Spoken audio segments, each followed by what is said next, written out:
नमस्कार, स्वागत है आप सभी का कालचक्र में। मैं हूं विपनेश माथुर और मेरे साथ हैं प्रश्न कुंडली विशेषज्ञ पंडित सुरेश पांडे जी। पंडित जी, बहुत बहुत स्वागत। धन्यवाद। नौकरी जाने का डर सता रहा है, नई नौकरी का ऑफर नहीं आ रहा है, बेरोजगार हैं और नौकरी की तलाश है, नौकरी है लेकिन तरक्की की आस है, तो देखना ना भूले कालचक्र। जी हाँ, कब मिलेगी मुझे नई नौकरी, कब होगा मेरा प्रमोशन, कब मिलेगा मुझे और मेरे काम का पूरा पूरा क्रेडिट। अमूमन हर नौकरी पेशा के जहन में आज ये सवाल बना हुआ है। इसीलिए आज का शो उन तमाम कामकाजी लोगों से ताल्लुक रखता है जो किसी कंपनी, फैक्ट्री या कहीं दूसरी जगह पर नौकरी करते हैं। साथ ही वो लोग जो नई नौकरी सर्च कर रहे हैं या प्रमोशन की तलाश में पिछले कई सालों से बैठे हुए हैं, तलाश कर रहे हैं।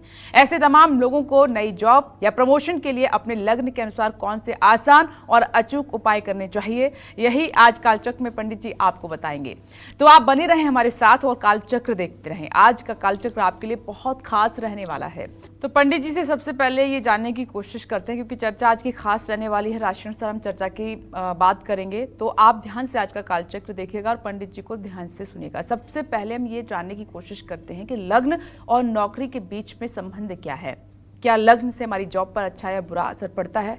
पंडित जी पहले इस बारे में बताइए। देखो विपनेश, ऐसा है, ज्योतिष शास्त्र में एक होती है राशि, जिस पर हम पिछले 3 दिनों से चर्चा कर रहे हैं कि आपकी सेहत कैसी होगी, आपका कारोबार कैसा होगा, आपका बिजनेस कैसा होगा। इन तमाम विषयों पर राशि अनुसार हमने चर्चा किया। आज की चर्चा हमारी लग्न पर केंद्रित है। तो देखो, जन्म कुंडली देखने की ज्योतिष शास्त्र में 2 विधा है। एक विधा है लग्न कुंडली, एक विधा है जन्म कुंडली। राशि कुंडली, राशि कुंडली को चंद्र कुंडली भी कहते हैं। तो एक होती है लग्न कुंडली, एक होती है चंद्र कुंडली। जैसे 27 दिनों में 12 राशियां आती हैं, 27 दिनों में 12 राशियों का भोग होता है, तो 24 घंटे में 12 लग्न का भोग होता है। कुदस्र दस्रा गुणबाण दस्रा वेदाब्धिरामा भुज बेधरामा शराब्धिरामा सर राम रामा क्रमोत्क्रमय मेघ तुलादिमानम। ये मतलब लग्नों का भोगमान है, जो लगभग 1.25 घंटे से लेकर के 2 घंटे 10 मिनट तक ये 12 लग्न रहते हैं। कुल 24 घंटे में 12 लग्नों का भोग होता है। अगर किसी की जन्म कुंडली में जी जैसे मेष लग्न हो, तो उसके आजीविका का स्वामी जो है शनि होगा। अगर मेष राशि भी हो तो उसके आजीविका का स्वामी शनि होगा। अब देखना हमें यह है, जो ज्योतिषी चतुर और सयाना होगा, अनुभवी होगा, वो ये देखेगा कि लग्न से दशमेश और तृतीयेश की क्या स्थिति है। दशम भाव आजीविका रोजी रोटी का है और तृतीय भाव पुरुषार्थ और पराक्रम का है। अगर दशम और तृतीय भाव का स्वामी मजबूत है, बलवान है, शुभ ग्रहों से युक्त दृष्ट है, तो उसकी आजीविका बहुत उत्तम होगी। और अगर वो निर्बल है, अस्त है, पाप पीड़ित है, तो ऐसा व्यक्ति जिंदगी भर ठोकरें खाता रह जाएगा, लेकिन आजीविका के क्षेत्र में सफलता नहीं प्राप्त करेगा। ये लग्न से भी दशम तृतीय को देखा जाता है और राशि में चंद्रमा से भी दशम तृतीय को देखा जाता है। अब देखना यह है कि चंद्रमा से नवम पंचम के स्वामी और लग्नेश की स्थिति अच्छी है कि लग्न से नवम पंचम के स्वामी और लग्नेश की स्थिति है। दोनों में जो पक्ष पावरफुल होगा वही प्रभावशाली होगा। इसी जगह पर जाकर के ज्योतिषी जो है हवा में हो जाते हैं जी। इसी जगह डिसीजन नहीं ले पाते हैं कि चंद्र कुंडली से फलादेश करना चाहिए कि जन्म कुंडली से फलादेश करना चाहिए। रत्न पहनाने की भी जो विधा है, उसमें लग्नेश, पंचमेश और नवमेश का ही रत्न धारण करवाया जाता है। शरीर भाव का जो स्वामी होता है, पुत्र भाव का जो स्वामी होता है और भाग्य भाव का जो स्वामी होता है, केवल उसी के रत्न धारण कराए जाते हैं। तो लग्न से भी अगर लग्न कुंडली मजबूत है, तब तो आप लग्न और पंचम और नवम का रत्न पहना सकते हैं। लेकिन अगर चंद्र कुंडली मजबूत है, तो लग्न कुंडली को दरकिनार करके चंद्र कुंडली, चंद्राधिष्ठित राशि जो है, उसके स्वामी का रत्न, उससे पंचम भाव के स्वामी का रत्न, उससे नवम भाव के स्वामी का रत्न जब आप धारण करवाएंगे, तब उसके जीवन में कल्याण होगा। इतनी बातें कहाँ पता है लोगों को? देखो, सच्ची बात यह है, ज्योतिष जो है अथाह सागर है। ज्योतिष अथाह सागर है, और ज्योतिष में दो चीजों की जरूरत होती है। एक तो जरूरत होती है कि ज्योतिषी जन्मजात पैदा होता है, ज्योतिष पढ़कर कोई पैदा नहीं होता। बृहत पाराशर होरा शास्त्र में लिखा हुआ है, कारकांश प्रकरण में 104वां श्लोक है, कारकांसे स्थिते केतौ नौमे वापि पंचमे गणितज्ञो भवेत नूनः ज्योतिष शास्त्र विशारदः। जिसकी जन्म कुंडली में कारकांश माने आत्मकारक से 5वें या 9वें भाव में केतु हो और बृहस्पति उसको पूर्ण दृष्टि से देखे, तो ऐसा व्यक्ति गणित विद्या में निष्णांत और ज्योतिष शास्त्र का कुशल प्रवक्ता होता है। ठीक है, जब तक ज्योतिषी का योग नहीं कुंडली में होगा तब तक 100 किताबें आप पलट लीजिए, लेकिन आपकी भविष्यवाणी सफल नहीं होगी। नंबर 1 बात। नंबर 2 बात, ज्योतिषी के ऊपर इष्ट की कृपा जरूर होनी चाहिए। ज्योतिषी को किसी न किसी साधना से परिपक्व जरूर होना चाहिए। अगर किसी इष्ट की कृपा नहीं है तो आपकी वाणी मिथ्या ही जाएगी, और यदि आपके ऊपर इष्ट कृपा है, भगवत भक्ति है, तो आपका वचन कहीं अगर आलस्य बस या आपकी जल्दबाजी बस कुछ कम भी रह गया तो आपका इष्ट उसको पूरा करता है। इसीलिए ज्योतिषियों को चाहिए कि वो अपने यहाँ आए हुए यजमानों का या जिनसे मिलें उनके बारे में शुभ वार्ता करें, अशुभ वार्ता ना करें। अगर अशुभ वार्ता करेंगे और मान लीजिए आपकी जुबान रखने के लिए भगवान ने अशुभ कर दिया तो इसका दोष आपको लगेगा। हाँ, जो कुछ आपको अशुभ दिखाई दे रहा हो, बुरा होने वाला हो, उसके लिए आप उपाय जरूर बताएं, लेकिन किसी को डराने का कि अरे इसका तो ये हो जाएगा, इसका तो ऐसे हो जाएगा, ये खराब हो जाएगा, वो खराब हो जाएगा, मतलब किसी को हतोत्साहित और निरुत्साहित करने का अगर आप प्रयास करेंगे तो इसका खामियाजा आपको ही भोगना पड़ेगा। क्योंकि साफ, दुखिया को न सताइए, दुखिया देगा रोए, जब उसका मुखिया सुने तो तेरी क्या गति होए। वो दुखियारा आया हुआ है आपके पास, और अगर आप उसके दुख पर और दुख लाद रहे हो तो ऊपर वाला देख रहा है। अरे आपके पास आया है तो आप उसको हिम्मत, साहस और संबल दीजिए, और उसको परिस्थितियों से लड़ने का तरीका बताइए। उसके अंदर एक नई ऊर्जा, एक नए प्राण संचार कीजिए ताकि वो परिस्थितियों से लड़ करके विजय प्राप्त कर सके। ये आपकी महानता है। ये महानता नहीं है कि आप बता दीजिए कब तो आप 6 महीना जीने वाले हैं, अब तो आपका सब कुछ नष्ट हो जाएगा, आपका लड़का नशा करेगा और आपका वैवाहिक जीवन टूट जाएगा, आपका तलाक हो जाएगा। ये सब गंदी बातें जो है जरा बोलने से रुकना चाहिए अपने आप को। पंडित जी, एक बात और, मतलब हम नौकरी की बात कर रहे हैं, करियर की बात कर रहे हैं, तो अगर हम नौकरी ढूंढने जा रहे हैं, प्रमोशन की बात हम कर रहे हैं, तो हमें लग्न देखना चाहिए या फिर हमारा जो आप बता रहे हैं राशि? दोनों चीजों में से जो प्रभावी हो उसे देखना चाहिए। ये नहीं कहा जा सकता कि सबके लिए लग्न जरूरी है या सबके लिए राशि जरूरी है, ये नहीं कहा जा सकता। ये कुंडली देखने के बाद ही डिसाइड होता है कि लग्न जरूरी है कि राशि जरूरी है। दोनों में से जो बलवान होगा उसको देखना पड़ेगा। एक को देख करके कोई फलादेश नहीं हो सकता है। दोनों में जो बलवान होगा, जो जिसकी स्थिति मजबूत होगी, उसको देखा जाएगा। अगर लग्न को देखा जाएगा तो 10वें तृतीय देखा जाएगा, राशि से देखा जाएगा तो राशि जहां जिस राशि में चंद्रमा है उससे 10वें और तीसरे स्थान के स्वामी को देखा जाएगा, उनका बलाबल विचार किया जाएगा और उसी से नौकरी का मूल्यांकन किया जाएगा। ये नहीं कह सकते हो आप कि केवल लग्न से ही देखकर बताया जा सकता है या केवल चंद्र कुंडली से ही देख के बताया जा सकता है। ये दोनों बातों में जो बलवान होगा वही देखा जाएगा, जिसकी स्थिति अच्छी। हाँ, ये तो किसी की कुंडली देख करके ही पता चलेगा कि इसमें किस चीज का मतलब कि, और हाँ, उसकी आजीविका क्या होगी, किस क्षेत्र में नौकरी करेगा, उसका प्रोफेशन कैसा होगा, नौकरी किस प्रकार की होगी, वो उच्च पदस्थ प्रशासनिक अधिकारी होगा कि सामान्य आजीविका करने वाला दास श्रेणी का मतलब कि आदमी होगा। ये सब चीजें 10वें से तृतीयेश को देख करके, सूर्य मंगल को देख करके, शनि को देख करके ही बोला जा सकता है। मतलब जब अब कभी आप नई नौकरी के लिए जा रहे हैं तो आप अपनी कुंडली दिखाएं, उसमें नहीं, कुंडली क्यों दिखाएं? आप कर्म करें, आप कर्म करें। जो भरोसा करता है, विश्वास करता है कि राशि देखकर जाना है, लग्न ठीक है, सब अपनी जगह पे सही है। आप नौकरी के लिए जा रहे हैं, कुंडली मत दिखाइए। आप अपना हृदय मजबूत करिए और जा करके प्रसन्नता पूर्वक आत्मविश्वास के साथ इंटरव्यू दीजिए। जो कुछ किस्मत में लिखा होगा वो तो होके ही रहेगा, लेकिन तैयारी के साथ तो जाना है। सुनहु भरत भाभी प्रबल बिलख कहूँ मुनिनाथ, हानि लाभ जीवन मरण जस अपजस विधि हाथ। तो हमें मतलब कि अपनी कुंडली देख करके कर्म करना नहीं त्याग देना चाहिए। जैसे कुंडली में लिखा है कि नौकरी नहीं मिलेगी, तो आपने यूपीएससी की परीक्षा 16 जून को होनी है, छोड़ दो, मत दो एग्जाम। अरे ठीक है ना, लिखा है नहीं मिलेगा ना, कोई बात नहीं, डरेंगे नहीं, एक बार एग्जाम देंगे, इस बार नहीं होगा अगली बार हो जाएगा। ये बात तो आप हमेशा दर्शकों को कहते हैं कि मैं भले ही ज्योतिष के बारे में बताता हूँ, लेकिन आप अपने कर्म करना मत छोड़िए, अपनी तैयारी पूरी रखिए। बिल्कुल। और एक बात बताऊं, हमारे यहाँ गीता में स्पष्ट रूप से वेदव्यास ने लिखा है, गीता अध्ययनशीलस्य प्राणायाम परस्य च नैवं संति पापानि पूर्व जन्म कृतानि च।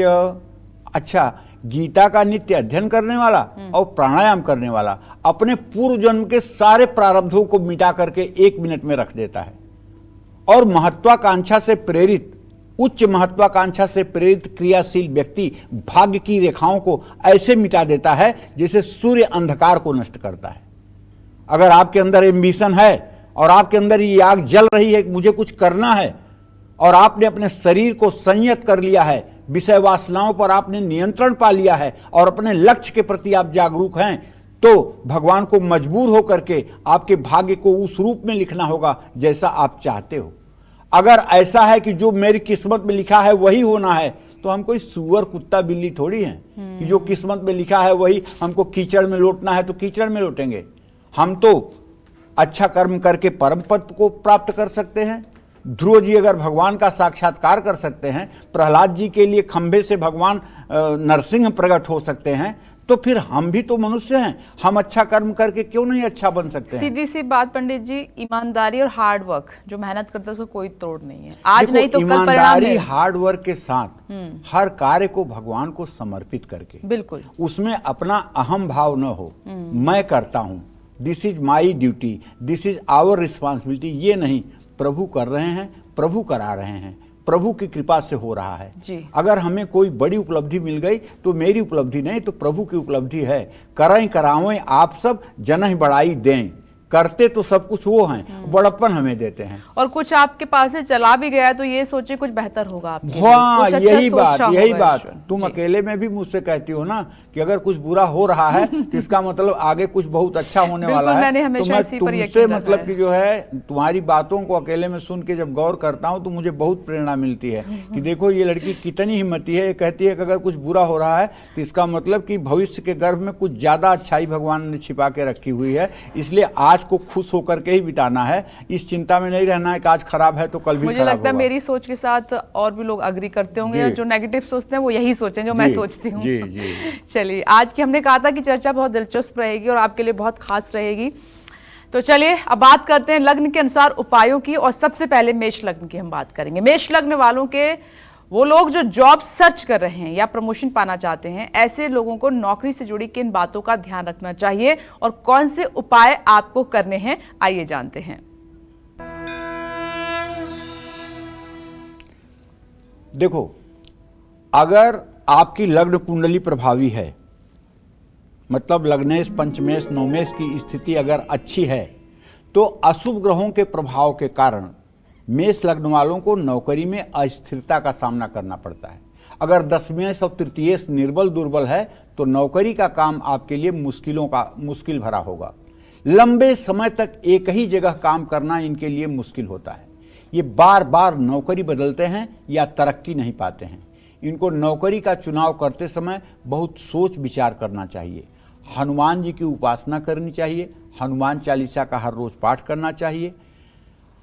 अगर मेष लग्न के जातक हनुमान की उपासना करें और हनुमान जी की शरणागति ले लें तो विश्वास करो, चाहे जितनी खराब कुंडली हो, सामान्य जीवन तो हो ही जाएगा। इसमें कोई अतिशयोक्ति नहीं है, ये आजमाई हुई बात कह रहा हूं। सुमेरी पवन सुत पावन नामू, अपने बस करी राखेउ रामू। अगर हनुमान जी भगवान राम के नाम का सुमिरन करके भगवान राम को अपने बस में कर सकते हैं, तो आप भी हनुमान जी की शरणागति लेकर के हनुमान जी को अपने बस में कर सकते हैं। और हनुमान जी सिद्धि और रिद्धि की और निधि के दाता हैं। ऐसा माता जानकी ने उनका वरदान दिया है। अष्ट सिद्धि नवनिधि के दाता, असबर दीन जानकी माता। तो ये सहज अपने भक्तों के ऊपर उड़ेल देते हैं। अगर मेष लग्न का जातक हनुमान का उपासक होगा तो उसके कदम जहां पड़ेंगे वहीं सफलता आकर के उसके कदम चूमेगी, बशर्ते हनुमान उपासना में लग जाना चाहिए। और रोज सुबह सूर्य को अर्घ देकर कम से कम 24 बार गायत्री मंत्र बोलना चाहिए। इससे और कोई फायदा तो नहीं होगा, लेकिन आपके मुखमंडल का आभा मंडल जो है वो जरूर सकारात्मक हो जाएगा। नौकरी में स्थिरता बन जाएगी। अगर आप आदित्य हृदय स्तोत्र का रोज पाठ करना शुरू करें, हर रोज पंछियों को सतंजा खिलाने की कोशिश करें, तो फिर देखिए आपकी जिंदगी कैसे खिल जाती है। आपको शुक्र, बुध और राहु की दशा में विशेष सावधानी बरतनी होगी और इन दशाओं में आपको ग्रहों से संबंधित उपाय भी करने होंगे। आप एक बात ध्यान रखिएगा कि अगर आपकी मेष लग्न की कुंडली है तो आपको एक तो हनुमान जी की उपासना करनी चाहिए और दूसरे भगवान विष्णु के किसी अवतार की, चाहे राम हो, चाहे कृष्ण हो, चाहे श्री हरि विष्णु हो, भगवान विष्णु के किसी अवतार की पूजा उपासना करने से आपके पुरुषार्थ में 4 चांद लग जाता है। जय मां विंध्यवासिनी। चलिए आगे बढ़ते हैं, बात करते हैं वृषभ लग्न की। वृषभ राशि वालों की बात हो रही है। वृषभ लग्न वाले नौकरी में कैसे होते हैं, साथ ही नई नौकरी और प्रमोशन पाने के लिए वृषभ लग्न वालों को कौन से असरदार उपाय करने चाहिए, जान लेते हैं। वृषभ लग्न के जो जातक है ना, उनकी आजीविका को जानने के लिए, उनकी नौकरी को जानने के लिए आपको चंद्रमा और शनि के बलाबल का अनुमान करना चाहिए। चंद्रमा और शनि का बलाबल ग्रहों की स्थिति कैसी है आपके कुंडली में, यही डिपेंड करता है आपके सफलता और असफलता को। तो अशुभ ग्रहों के प्रभाव के कारण अगर कोई अशुभ ग्रह प्रभावित है तो वृषभ लग्न वालों को नौकरी में मन नहीं लगता है, इनमें उत्साह की कमी होती है और ये अपनी दिनचर्या से ही ऊब जाते हैं। एक ही नौकरी में बिना तरक्की के लंबे समय तक रहना पड़ता है। नई नौकरी ढूंढना इनके लिए काफी मुश्किल हो जाता है। वृषभ लग्न वालों को भगवान शिव की उपासना जरूर करनी चाहिए। कुंडली में शुक्र ग्रह को मजबूत करना चाहिए, इससे नौकरी और परिवार में सामंजस्य बिठा पाएंगे। किसी से सलाह लेकर के देखिए, अब मैं ये क्यों कह रहा हूँ किसी से सलाह लेकर, इसलिए कि वृषभ लग्न वालों को कभी पुखराज नहीं पहनना चाहिए। लेकिन अगर वृषभ लग्न है और आपकी राशि मेष राशि है या सिंह राशि है या धनु राशि है, तब आप पुखराज धारण कर सकते हैं। इसलिए किसी विशेषज्ञ की सलाह लेकर के धारण करना चाहिए।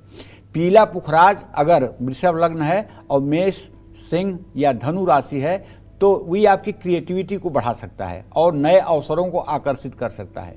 21 शुक्रवार चींटियों को आटा और चीनी मिलाकर खिलाना चाहिए। पीपल के पेड़ के नीचे सरसों के तेल का दिया जलाना चाहिए और आपको तुला और धनु लग्न के लोगों से सावधान रहना चाहिए। जय मां विंध्यवासिनी। मिथुन लग्न वाले अपने करियर में कैसे होते हैं, साथ ही नई जॉब और प्रमोशन के लिए इन्हें कौन से उपाय करने चाहिए, जानते हैं। देखिए, जिन लोगों की भी मिथुन लग्न जन्म की है उन्हें अपने आजीविका के बारे में यही बताना चाहूँगा कि उन्हें सूर्य और बृहस्पति इन दोनों के बलाबल का अनुमान करना चाहिए। अगर सूर्य अच्छी स्थिति में है, सूर्य तृतीय, एकादश या मेष लग्न या सिंह लग्न की कुंडली है या तृतीय भाव या एकादश भाव में या छठे भाव में सूर्य छठे भाव का स्वामी है या एकादश भाव का स्वामी है या इन भावों में बैठा हुआ है, तो पक्का है कि ऐसा जातक उच्च प्रशासनिक क्षमता वाला होगा। आईएएस होगा, आईपीएस होगा, आईएफएस होगा। अगर मध्यम है तो एसएससी, सीजीएल क्वालिफाई करेगा, यूपी पीसीएस क्वालिफाई करेगा, बीपीएससी क्वालिफाई करेगा। लेकिन अगर उच्चस्थ स्थिति है तो कुछ पूछना ही नहीं है। सूर्य अगर मेष राशि का 10 डिग्री पर है तो कुछ पूछना ही नहीं है, वो राजा ही होगा, राजा के समान होगा। लेकिन अशुभ ग्रहों के प्रभाव के कारण अगर सूर्य को पापक ग्रह राहु, शनि विद्ध करते हैं तो ऐसे नौकरी पेशा लोग कार्य क्षेत्र में अपनी बात किसी को समझा नहीं पाते हैं, किसी को अपनी बात जो है समझाने में असमर्थ हो जाते हैं, इसलिए कि इनका विल पावर कमजोर हो जाता है। अपनी बातों से दूसरों को प्रभावित करने में असमर्थ हो जाते हैं। तो मिथुन लग्न वालों को हमेशा लगता है कि उनकी नौकरी में उनके काम को सम्मान नहीं दिया जा रहा है। मिथुन लग्न वाले अच्छी योजनाएं भी बना पाने में कई बार असफल होते हैं।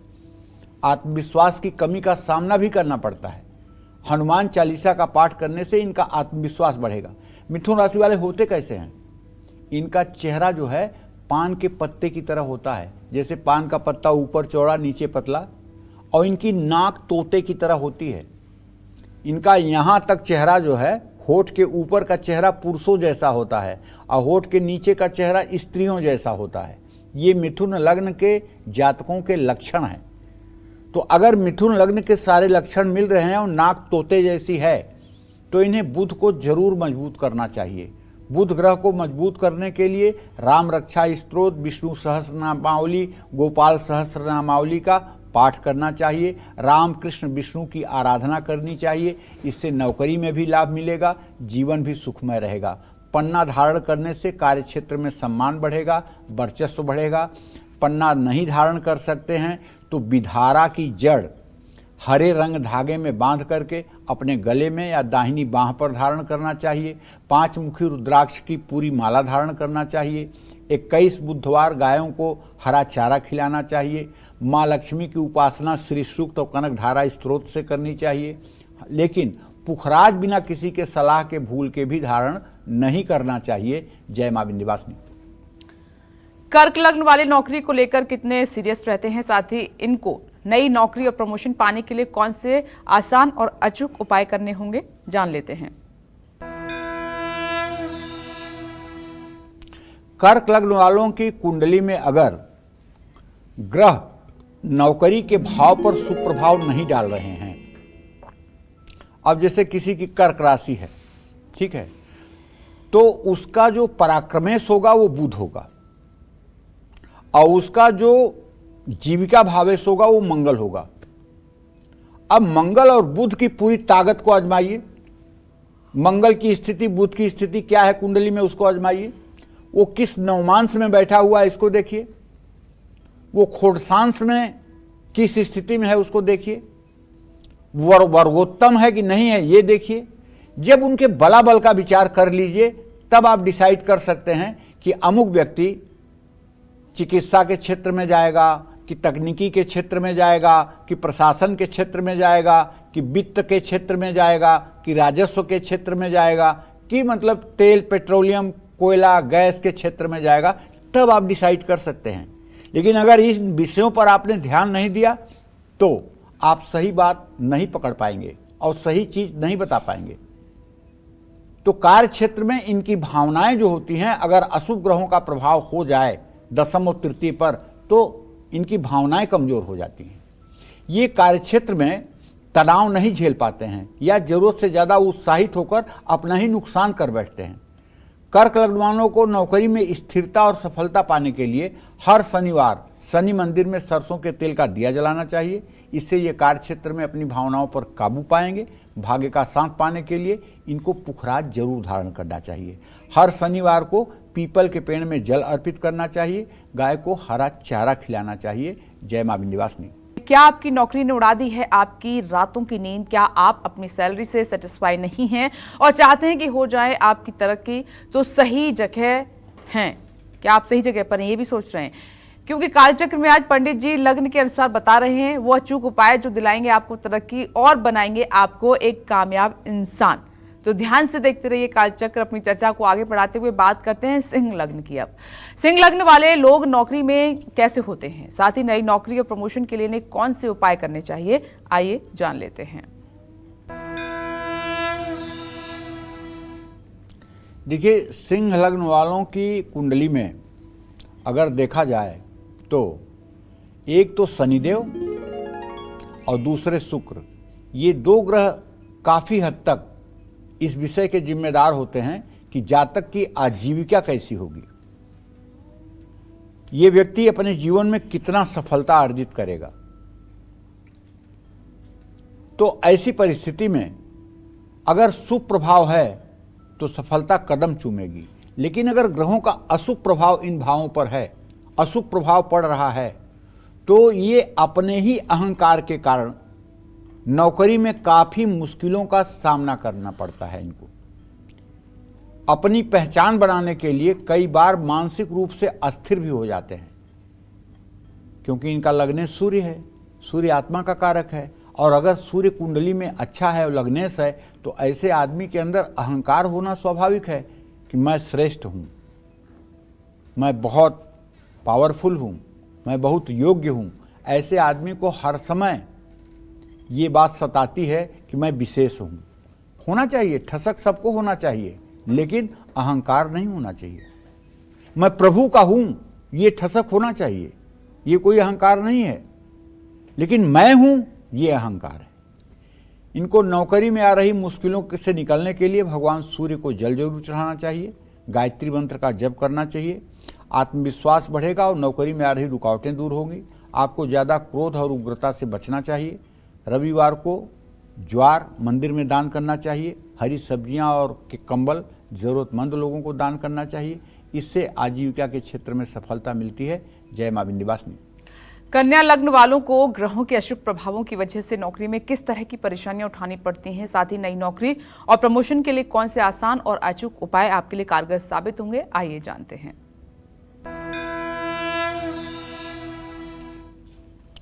कन्या लग्न वालों की कुंडली में अगर अशुभ ग्रह नौकरी पर बुरा प्रभाव डाल रहे हैं तो उन पर परफेक्शन हावी होने लगता है। अगर किसी यूनिट के, किसी कंपनी के आप सीईओ हैं या आप हेड ऑफ यूनिट हैं, तो अपने साथ या अपने नीचे काम करने वालों पर आप आसानी से विश्वास नहीं करेंगे। नौकरी पर खुद पर ज़रूरत से ज़्यादा जिम्मेदारियां खुद ही लेने से हमेशा परेशान रहेंगे। और नौकरी में आ रही किसी भी तरह की मुश्किलों से निकलने के लिए इनको हर रोज़ तुलसी के पौधे में जल चढ़ाना चाहिए। अपने मुख्य ग्रह बुध को ही मजबूत करने का प्रयास करना चाहिए। फिटकिरी, हरा कपड़ा और साबूदाना दान करना चाहिए। दही और मिश्री का दान किसी धर्म स्थान में करना चाहिए। इन सब चीज़ों से काफ़ी हद तक आजीविका के क्षेत्र में सफलता मिलती है। जय मां विंध्यवासिनी। तुला लग्न की बात करेंगे, लेकिन पंडित जी एक सवाल, दो नेचर के लोग होते हैं। एक स्ट्रेट फॉरवर्ड जो अपने काम से काम रखते हैं, जिनको अमूमन ये कहा जाता है कि आप थोड़े फ्लेक्सिबल रहिए, और दूसरे ये जो बटरिंग करते हैं। तो दोनों के बारे में बताइए। देखो विपनेश, ऐसा है, स्त्रोतम कस्य न तुष्यते। हमारे यहाँ एक मतलब कि सूत्र है, स्त्रोतम कस्य न तुष्यते। इसका अर्थ ये होता है कि प्रशंसा किसे अच्छी नहीं लगती। तो संसार में चाहे मनुष्य हो चाहे देवी देवता हो, प्रशंसा सबको प्रिय है। ये सवाल से पूछा मैंने, किसका काम प्रभावी ज्यादा है? मैं बता रहा हूँ, करियर के हिसाब से मैं बता रहा हूँ, इसका इसका जवाब बता रहा हूँ। प्रशंसा सबको प्रिय है।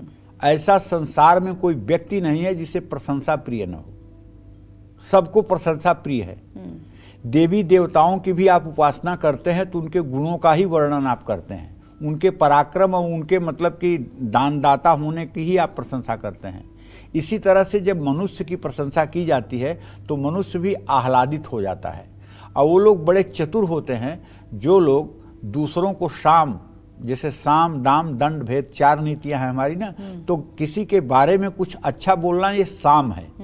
जो लोग, अरे सर आपका तो कोई मुकाबला नहीं है, आपके डिसीजन को तो दुनिया देखती रह जाती है, आपका क्या आत्मविश्वास है, आपकी शैली का तो मैं कायल हूँ, तो आदमी फूल करके गदगद हो जाता है और ऐसे लोगों को अपनी कृपा दृष्टि में रखता है। ठीक है। और सब आज नहीं, जब से सृष्टि का निर्माण हुआ है तब से परिक्रमा करने वाले, पराक्रम करने वालों से सदा आगे रहे हैं। अब सुन लो, एक बात छोटी सी बता रहा हूं। शंकर जी के दोनों पुत्र गणेश और कार्तिकेय आपस में लड़ा करते थे जी। कार्तिकेय कहते थे मैं बड़ा हूं, पहले श्रेष्ठ मैं हूं। गणेश कहते थे मैं छोटा भले हूं लेकिन श्रेष्ठ मैं हूं। अब ये बात शंकर जी के सामने जाती थी कि आखिर पिताजी निर्णय करिए कि हम दोनों में बड़ा कौन है। शिव जी थक गए तो एक दिन कहे अच्छा ऐसा करो, तुम दोनों जाओ पृथ्वी के 7 चक्कर लगा के आओ, जो पहले 7 चक्कर लगा के आ जाएगा वो बड़ा हो जाएगा। तो तुरंत स्वामी कार्तिकेय मयूर पर बैठे और पृथ्वी के 7 चक्कर लगाने लगे, और गणेश जी चूहा पे बैठ करके और शंकर पार्वती की ही 7 परिक्रमा करके आधे घंटे में खड़े हो गए। मैं तो आ गया पिताजी परिक्रमा करके। कहाँ परिक्रमा किए? मैंने आपकी माता जी की परिक्रमा कर ली, आप ही तो पूरे विश्व हैं, आप ही तो पूरे ब्रह्मांड हैं, और किसकी परिक्रमा करनी है? कहें जाओ तुम देवताओं में सर्वश्रेष्ठ हो गए, अब पहले पूजा तुम्हारी होगी कलव चंडी विनायक हो, उसके बाद दूसरे किसी की पूजा होगी। और जब महीनों बाद कार्तिकेय आए तो उन्हें बताया गया कि शिव जी ने गणेश जी को प्रथम घोषित कर दिया। तो कहने का मतलब पराक्रम नहीं, परिक्रमा का जमाना बहुत पहले से है। आज भी जो लोग गणेश परिक्रमा करते हैं, अर्थात जो लोग चमचागिरी करते हैं, वो लोग बहुत जल्दी उन्नति को प्राप्त होते हैं। देखो, कहने में सबको, अगर किसी को चमचा कह दो तो बहुत बुरा लगेगा, लेकिन चमचागिरी करने की आदत 99.99% लोगों में होती है। 0.1% उन लोगों में नहीं होती है जो कट्टर ईमानदार होते हैं, और ईमानदार आदमियों के 2 दुर्गुण बहुत होते हैं। अगर कोई आदमी ईमानदार और चरित्रवान है तो घमंडी जरूर होगा। अरे मैं किसी से 1 रुपया लिया हूं क्या कि मैं डरूं? अब अहंकार, मेरा चरित्र पाप एकदम आईने की तरह चमक रहा है, मैं किसी के सामने झुक सकता हूं क्या? ये अहंकार। भाई, चरित्र अच्छा होना और ईमानदार होना एक मनुष्यता का नैतिक गुण है, तो इसमें अहंकार क्यों आना चाहिए? और हर ईमानदार आदमी, हर चरित्रवान आदमी अहंकारी होता है, एकदम पक्की बात है। और अहंकार अगर ना उसको स्पर्श करे तो वो देवता की कोटि में हो जाएगा। तो इस पर भी कुंडली का असर रहता है क्या? पूरा 100% कुंडली देख के ही पता चल जाता है कि ये अहंकारी होगा कि नहीं। इसीलिए मैं बार बार अपने कार्यक्रम में कहता हूं कि nature and signature can not be change. Nature और सिग्नेचर नहीं बदले जा सकते। हाई स्कूल के प्रवेश पत्र पर आपने जो साइन की है वही साइन 50 साल की उम्र में आप अपने चेकबुक पर भी करते हैं। तो नेचर और सिग्नेचर नहीं बदले जाते हैं, लेकिन साधु संगत से, सत्संग से नेचर बदला जा सकता है जी। साधु संग और सत्संग से अपना नेचर बदला जा सकता है। अशुभ से अशुभ क्रूर कर्म करने वाला भी शुभ कर्म कर सकता है। नारद के मिलने के बाद बहुत से ऐसे पापी लोग थे जो मतलब कि भगवत भक्त हो गए। तो कहने का मतलब यह है कि किसी सत्संग के प्रभाव से व्यक्ति का नेचर बदलता है, इसमें कोई संशय नहीं है। जय मां विंध्यवासिनी। कुंडली में ग्रहों की खराब स्थिति की वजह से तुला लग्न वालों को नौकरी से जुड़ी कैसी दिक्कतों का सामना करना पड़ सकता है? साथ ही तुला लग्न वालों को नई जॉब और प्रमोशन के लिए कौन से आसान और अचूक उपाय करने चाहिए, आइए जानते हैं। तुला लग्न के जातकों को बताना चाहूंगा, एक तो चंद्रमा और एक तो बृहस्पति, ये 2 आपके प्रोफेशन के लिए काफी जिम्मेदार ग्रह हैं। चंद्रमा का बलाबल और बृहस्पति का बलाबल अनुमान करके आपके जीवन के आर्थिक पहलू का मूल्यांकन किया जा सकता है। लेकिन यदि ये दोनों ग्रह दूषित हों और ये दोनों भाव दूषित हों तो आप नौकरी में सही डिसीजन नहीं ले पाएंगे, और हर समय आप डिसीजन लेने के लिए दूसरों के मुहताज रहेंगे, क्योंकि आपको अपने ऊपर भरोसा ही नहीं है। अगर चंद्रमा केतु के साथ हो गया तो बाप रे, आपको अगर डिसीजन लेना हुआ तो आपका पैर कांपने लगेंगे, आपके होठ कांपने लगेंगे, आपका ब्लड प्रेशर हाई जंप करने लगेगा। तो हमेशा ऐसे लोग अपनी ही कार्य क्षमता पर संदेह करते हैं कि ये सही है गलत है, सही है कि गलत है। तो तुला लग्न वालों को भगवान विष्णु की उपासना करनी चाहिए। अपनी कुंडली में शुक्र ग्रह को मजबूत करने के लिए उपाय करने चाहिए। हीरे की अंगूठी आप पहन सकते हैं, हनुमान जी की उपासना कर सकते हैं, गुड़ गेहूं का दान कर सकते हैं। और हाँ, सबसे बड़ी बात है, आपको अपने क्रोध पर नियंत्रण रखना चाहिए। अगर आपने क्रोध पर नियंत्रण कर लिया तो आप मान लीजिए कि आधी जीवन की समस्याओं को आपने पार कर लिया। जय मां विंध्यवासिनी। और अब बात करते हैं वृश्चिक लग्न वालों की। वृश्चिक लग्न वालों को ग्रहों के अशुभ प्रभावों की वजह से नौकरी में कैसी समस्याओं का सामना करना पड़ सकता है, साथ ही इन समस्याओं से पार पाने के लिए क्या है आपके लिए अचूक उपाय, जाइए जानते हैं। देखिए, वृश्चिक लग्न के जातकों को बताना चाहूंगा कि शनि और सूर्य का मूल्यांकन करके आपके आजीविका के बारे में ठोस निर्णय निकाला जाता है। शनि और सूर्य के बलाबल के विचार, सूर्य और शनि के बलाबल का विचार करके ही आपके आजीविका के बारे में कोई बात कही जा सकती है। अगर ये दोनों भाव आपके दूषित हैं या सूर्य और शनि आपका दूषित है, तो निश्चित रूप से आप चाहे नौकरी करें, चाहे आप व्यवसाय करें, चाहे आप कुछ भी करें, आपके जीवन में मुश्किलें रहेंगी। ऐसे लोग जो नौकरी करते हैं, ऐसे लोगों को कार्यक्षेत्र में दूसरों पर भरोसा न करने के कारण कई मुश्किलों का सामना करना पड़ता है। इनके मन में संदेह रहता है कि इनके सहकर्मी इनका फायदा उठाएंगे या धोखा देंगे। इनको अपनी कुंडली में मंगल को भी मजबूत करना चाहिए और मंगल की शांति का उपाय भी करना चाहिए। मसूर की दाल और गुड़ गाय को खिलाना चाहिए। चने की दाल का दान धर्म स्थान में करना चाहिए। हरी सब्जियां जरूरतमंद लोगों में बांटना चाहिए। और ऐसे लोगों को सबसे बड़ी बात है कि मंगल के मंत्र ओम अंग अंगारकाय नमः का कम से कम 108 बार रोज जप अवश्य करना चाहिए, जिससे आपके अंदर का आत्मविश्वास बना रहे और आप पुरुषार्थ के साथ किसी कार्य को कर पाएं। जय मां विंध्यवासिनी। और अब धनु लग्न वालों की बात कर लेते हैं। धनु लग्न वाले अपने करियर में कैसे होते हैं, साथ ही नई जॉब और प्रमोशन के लिए कौन से उपाय करने चाहिए, आइए जानते हैं। देखिए, धनु लग्न वालों को कहना चाहूंगा कि शनि और बुध का मूल्यांकन करके, अगर आपकी धनु लग्न है तो शनि और बुध का मूल्यांकन करके आपके नौकरी के बारे में सटीक फलादेश किया जा सकता है। इनकी स्थिति देख करके, इनका बलाबल देख करके, इनकी ग्रह स्थिति देख करके। तो अगर ये दोनों भाव दूषित है तो धनु लग्न वाले नौकरी में धैर्यहीन हो जाते हैं। काम को लेकर एकाग्र हो पाना मुश्किल हो जाता है। चाहे जितना भी मिल जाए, ये हमेशा अपनी नौकरी से असंतुष्ट ही रहते हैं। नौकरी में तरक्की और स्थिरता पाने के लिए इनको बृहस्पति के शांति के उपाय करने चाहिए। पुखराज धारण करना भी आपके लिए लाभकारी होगा। गंगा स्नान करना या अपने घर में गंगा जल रखना शुभकारी होगा। गुरुवार को पीपल के पेड़ में जल चढ़ाना चाहिए। गाय को चने की दाल और गुड़ खिलाना चाहिए। जूता छाता शनि मंदिर में शनिवार को दान करना चाहिए। ये सब सारे उपाय आपके जीवन को दिव्य बना देंगे। जय मां विंध्यवासिनी। कालचक्र प्रदर्शक मनोज जी आगरा से इस वक्त हमारे साथ जुड़ गए हैं। मनोज जी, स्वागत है। सवाल कीजिए पंडित जी से। अनुज जी, सवाल कीजिए अनुज जी पंडित जी से। हेलो पंडित जी प्रणाम। हाँ, सुखी रहिए, जोर से बोलिए भैया। पंडित जी प्रणाम। हाँ, सुखी रहिए। पंडित जी, मेरे 3 क्वेश्चन है। एक तो मेरी जन्म डेट है 16 अगस्त 1984 और समय है शाम 20:55, मतलब 8:55 जी। मेरी आर्थिक स्थिति दिन पर दिन डाउन होती जा रही है। बिजनेस जब भी मैं डालना चाहता हूँ, कोई ना कोई ऐसा कारण हो जाता है कि बिजनेस का पैसा कहीं और चला जाता है। और दूसरा क्वेश्चन है, मेरी वाइफ की जन्म डेट है 5 1988, समय है शाम का 8:43। इनकी जॉब का क्या है, इनकी जॉब में भविष्य क्या है?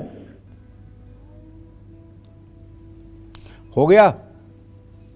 13 मई 2024। इसका समय है सुबह 9:19। तो भाई इसका भविष्य बताइए। चलिए, आप लोगों का बड़ा मुश्किल से फ़ोन मिलता है और जब फ़ोन मिल जाता है तो आप लोग ऐसे बात करते हैं जैसे अपने घर में बैठकर कोने में किसी से बात कर रहे हैं। ना आपका प्रश्न स्पष्ट आता है, ना हम उत्तर स्पष्ट दे पाते हैं। पहले प्रश्न का उत्तर आपके ये है कि आपकी आर्थिक स्थिति ठीक नहीं है।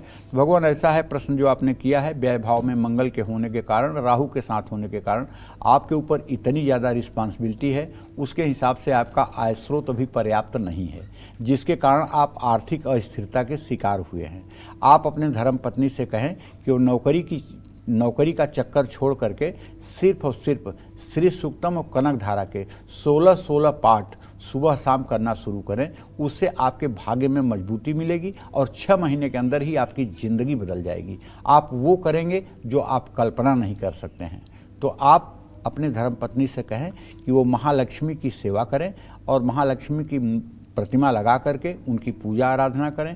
श्री सूक्तम के 16 मंत्रों का संस्कृत में, 16 मंत्रों का कनकधारा स्तोत्र का संस्कृत में सुबह शाम पाठ करें। 6 महीने अगर ये अनुष्ठान उन्होंने कर लिया तो आपकी ज़िंदगी में 4 चांद लग जाएगा। बीबी के सरकारी नौकरी का कोई योग बनता हुआ दिखाई नहीं दे रहा है। प्राइवेट सेक्टर में प्रयास करने पर सफलता मिल सकती है। जय मां विंध्यवासिनी। वसुधा जी मुंबई से इस वक्त हमारे साथ मौजूद हैं, स्वागत है। अपना प्रश्न पंडित जी से कीजिए। गुरुजी चरण स्पर्श। हाँ, सुखी रहिए। गुरुजी मैं अपने बड़े बेटे के लिए बात करना चाहती हूँ। उसका नाम अमन है, 2005 का जन्म है जी। गुरुजी आपके आशीर्वाद से और माता रानी की कृपा से मतलब 2 बच्चे हैं मेरे, एक बेटा और एक बेटी। बेटी तो आपके आशीर्वाद से बहुत खुश सुखी है, पंडित जी भाग्यशाली है। पर मैं बेटे के लिए परेशान हूँ। उसके जीवन में गुरुजी सफलता नहीं मिल रही उसको। वो क्रिकेट में करियर करना चाहता है पर उसको उसमें अभी तक इतनी सफलता नहीं मिल रही है। या फिर उसको और क्या करना चाहिए? उसने कॉमर्स लिया है और उसके पापा के साथ भी वो कितना भी अच्छा करे, पापा भी उसको गलत ही समझते। तो मैं समझ नहीं पा रही सब इस माहौल से बाहर कैसे निकलूं।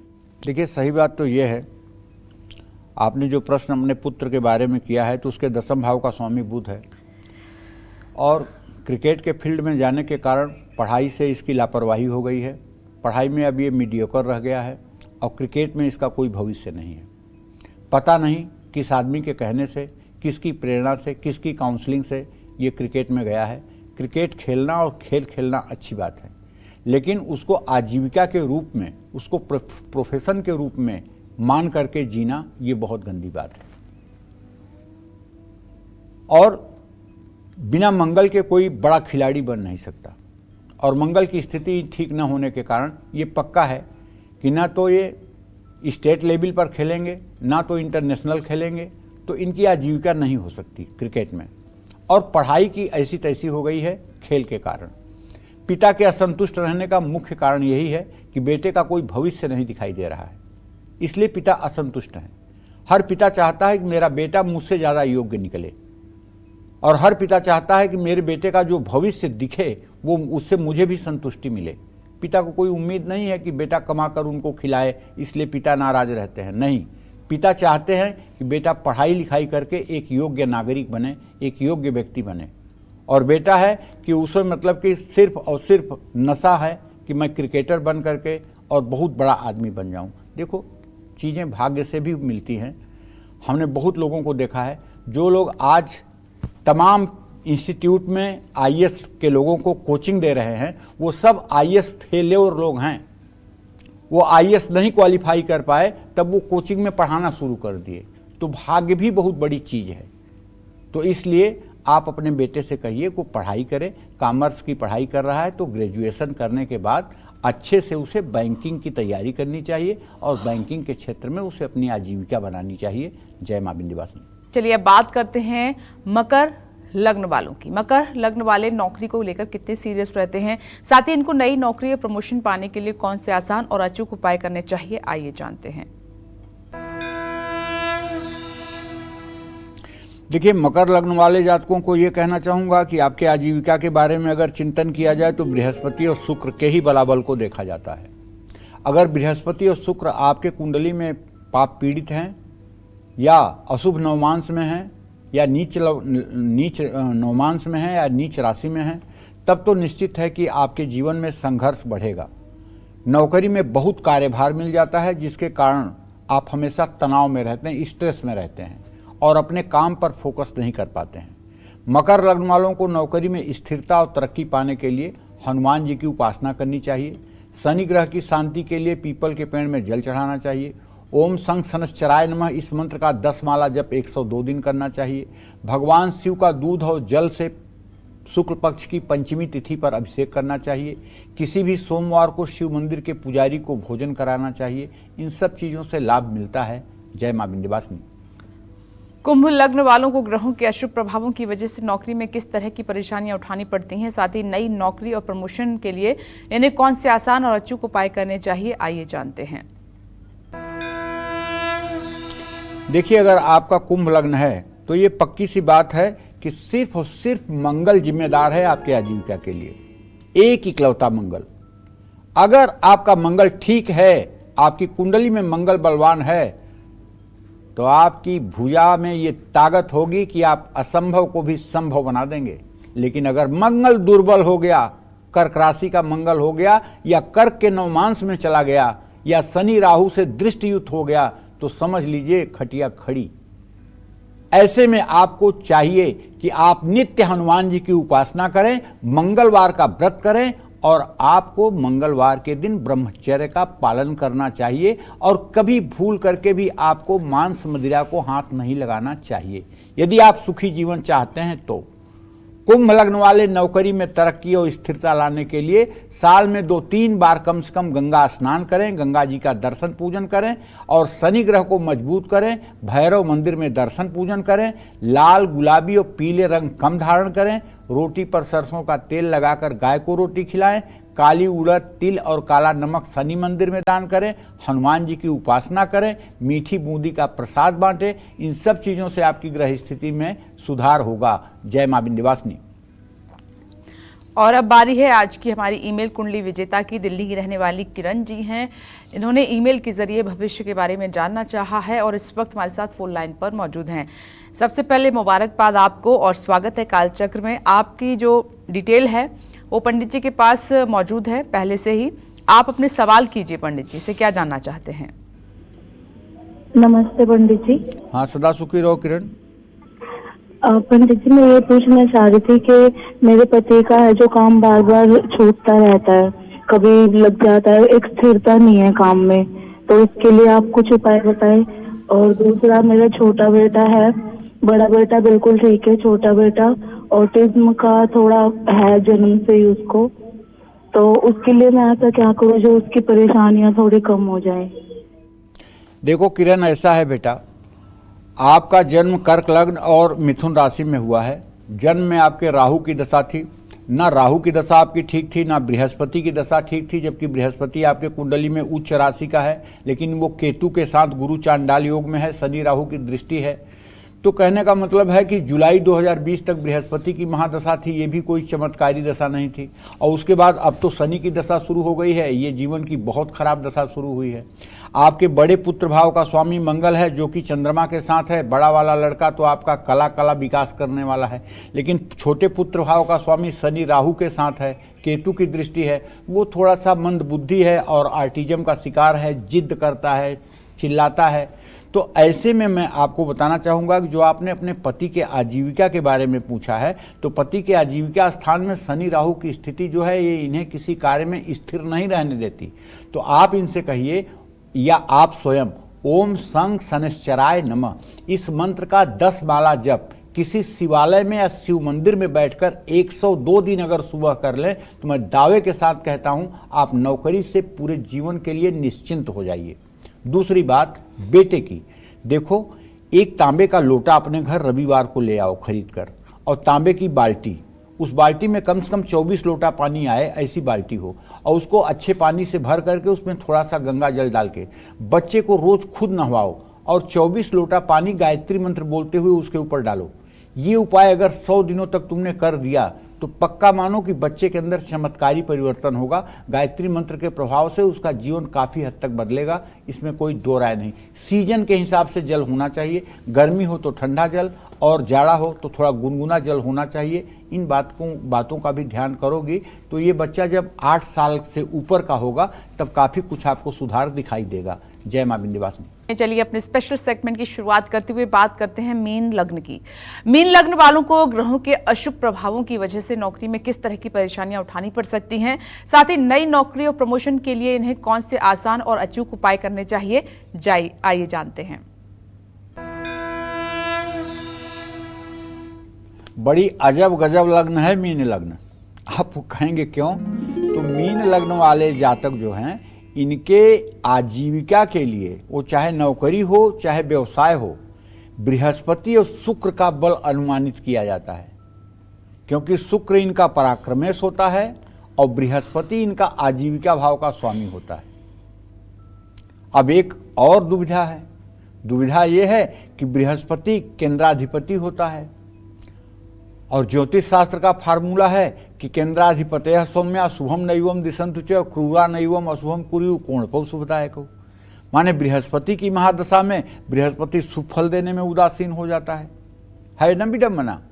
तो कहने का आशय यह है कि बृहस्पति और शुक्र के बलाबल का विचार कर लें। अगर ये अच्छा बलाबल है तो अच्छा होगा, लेकिन अगर इन ग्रहों पर या इन भावों पर अशुभ ग्रहों का प्रभाव ज़्यादा है तो नौकरी में किसी भी मुश्किल परिस्थिति का सामना आप कर तो लेंगे, घबराएंगे नहीं। लेकिन अगर आपका बृहस्पति और शुक्र पापक ग्रहों से पीड़ित हो जाए तो आपको घबराहट भी हो सकती है। अपनी कंपनी से, अपने बॉस से, अपने सहकर्मियों से आपको ऐसी अपेक्षा होती है जो कभी पूरा नहीं हो सकती है। अशुभ ग्रहों के प्रभाव के कारण ये अपनी नौकरी पर नियंत्रण खो बैठते हैं। ऐसे लोगों को नित्य भगवान श्री हरि विष्णु की उपासना करनी चाहिए और अपने अहंकार को किसी साधु संत की सेवा में गलित कर देना चाहिए। जब तक अहंकार नहीं मिटेगा तब तक आप अच्छे व्यक्ति नहीं बन सकते। मंदिर में साफ सफाई करना चाहिए और किसी तरह का दान नहीं लेना चाहिए। नौकरी पर जाने से पहले केसर या हल्दी का तिलक लगाना चाहिए।